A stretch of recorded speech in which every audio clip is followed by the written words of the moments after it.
Well, the winner of a second-round playoff series that starts tonight in the NBA is probably going to be the favorite to win the NBA title, and we're talking about it's Dari Mel, ESPN Radio, the ESPN app. I'm Aaron Goldhammer. She is Courtney Cronin. We are presented by Progressive Insurance. All our guests and callers join us on the Goodyear Hotline, where you can chime in at 888-SAY-ESPN. That's 888-729-3776, and we are going to the Goodyear Hotline right now, where we bring in Brandon Robinson, who writes about the NBA for Bally Sports, and he joins us on ESPN Radio. Brandon, fact or fiction, the winner of this series, Nets and Bucks, is going to win the NBA championship? Wow. I can't give you just one answer, but I will. Yes. I do think that the winner of this series goes because I think it's the most difficult series of the playoffs. Usually during Christmas time, you say it's the most wonderful time of the year. In this instance, it's the most difficult series of the playoffs. The Bucks, the Nets, two teams that have finals aspirations are going toe-to-toe, and there's so many different matchups that come into play here. Advantages for both sides, but I do think that this could be an NBA Finals Eastern Conference appearance for either team. It's strength against strength, right? Like the Brooklyn offense was so efficient in the first round. Granted, they were playing the Boston Celtics, but Milwaukee's defense arguably was even more so. I'm curious your take on this because I found a stat that kind of blew me away. It's 95.4 defensive rating against the defending Eastern Conference champion Miami Heat. That was almost 7 points per 100 possessions better than any other team in the NBA through their first 5 games of the playoffs. Can they continue to perform at that pace against an offense this high-powered in Brooklyn? Yes, because you look at the history of championship teams, defense wins games. That's always been the calling card. That's always been the staple. And when I think of that, I think of I'm young. We're all young here, but I think of 2004 when I look at the Detroit Pistons playing against the Los Angeles Lakers, a very favorited team in the NBA at the time. You had Kobe, you had Malone, you had Shaq, you had Gary Payton, and the Pistons kind of were overlooked. And you had Tayshaun Prince, who took care of business. Different scenario here, but the favoritism and just elitism to believe that the Nets could just go in and just take care of business is not really fair. And when you look at the Miami Heat and how the Bucks played in round one, I mean, the Heat were the bubble Eastern Conference champions.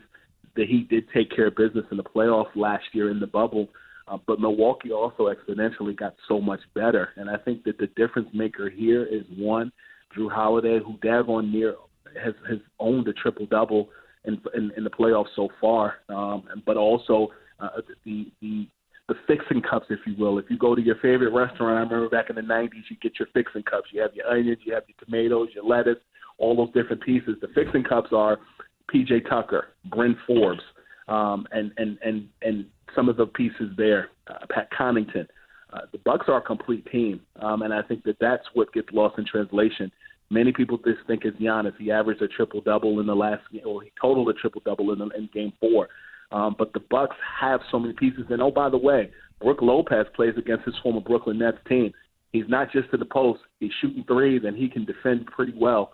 And I think that he's going to be one of the difference makers there. I think defense is the Milwaukee Bucks' calling card, but so is offense. I mean, the only flaw that the Bucks had in the playoffs was Game 1 against the Miami Heat, and they took that to overtime off of a bad shooting day by Jimmy Butler, and they took care of business. So I expect this to go 6 or 7 games. Defense is going to be a staple, and I think Brooklyn, their big three, is going to perform, but I think Blake Griffin is going to show up to play too. Scoopy, it's funny you talk about the fixin' cups. I'm telling you right now, I go out for a burger or something, bring me the 2 ketchups immediately. I just one ketchup is never enough with the cup. You got to bring at least 2. Brandon Robinson, Scoopy, is our guest. Dari Mel, ESPN Radio. I'm Aaron Goldhammer with Courtney Cronin. Scoop, it's Game 1, 5 seconds left. The Nets have the ball in a tie game. Who do you think takes the shot? Kyrie Irving, all day, every day. I think that this series is beneficial for Kyrie, particularly because I think he and Drew Holiday rather, will have a good back and forth in this series. I think when you look at the Nets. I think that if they're to win this series, I think that this series is going to be more of a tune-up game for the conference finals if they go. I'm not going to say the conference finals is going to be easy, breezy, beautiful cover girl, but what I will say is I think that this series is more competitive than round one. You're playing against a hobbled Boston Celtics team. I think this series is going to not just benefit Kyrie, it's going to benefit Kevin Durant as well. I'm curious to know who his equal is in this series. I think that the Nets offensively have so many weapons, but I also think as much as people talk about the defensive prowess of that team, Nicholas Claxton is going to show up. He's one of New York's best-kept secrets in the league as it relates to just his matchup ability early in the season. He was doing well and really did some spot-up replacement for Jared Allen, who was traded to the Cleveland Cavaliers. So I answered more than you asked, but I do think Kyrie Irving will show up big for this series. 76ers and Hawks, the other series in the East. We know that Joel Embiid is dealing with a partial tear to his meniscus, and what his status is going to be for the first game of that series is still yet to be determined. Embiid aside, because I know that's the obvious answer here, what do you think could shift this series the most? I think Seth Curry was one of the most underrated pickups in the offseason, and I'll add, so was Dwight Howard. When I look at Dwight Howard in this series, I believe that in order for the Sixers to play well, he has to play like Lakers Dwight Howard last year when Anthony Davis was out. And I think that when you look at, Dwight Howard and the fact that he didn't re-sign with the Lakers, he only wanted to close games. He wanted a little bit more money. He wanted to close games. And I believe that he has that opportunity to open and close games while the Sixers figure out what's next. And so when I look at this series, everybody's going to pay attention to Ben Simmons. I also think Tobias Harris for Philadelphia is going to be a gem. I think he should have been an all-star this year, but I think more than anything else, collaboratively, all hands will be on deck. But here's the other side of the coin. Atlanta ain't no chump team. Trae Young isn't the only face of that Hawks team. Defensively, the Hawks are a problem.